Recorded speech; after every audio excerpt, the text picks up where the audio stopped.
রেখেছি টক সাজা আমটাকে পেস্ট করে নিয়েছি। হ্যাঁ, ছোট এলাচ দিয়ে আর একটু চিনি দিয়ে একটু গরম করে রেখেছি। আর এই যে পাউডার দুধ গরম করছি। এবারে এগুলো দিয়ে আম দই করবো।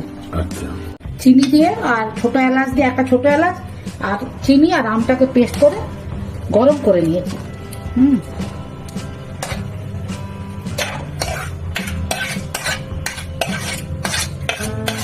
নিচে সাজা দিয়ে আছে, এটা হচ্ছে আম দই। পাউডার দুধটা তো গরম করেছিলাম, গরম করে কিন্তু ঠান্ডা করে নিয়েছি, নাহলে কেটে যাবার ভয় থাকবে। এটা এখন গরম কিছুতে ভালো করে চাপা দিয়ে রেখে দেবো। দইটা তো বসতে দিতে হবে। এবারে এই যে কাঁসার থালা চাপা দিয়ে দিলাম। এটা কিন্তু এখন খুলবো না, অন্তত সেই সন্ধ্যেবেলায় খুলবো। আম দই কমপ্লিট।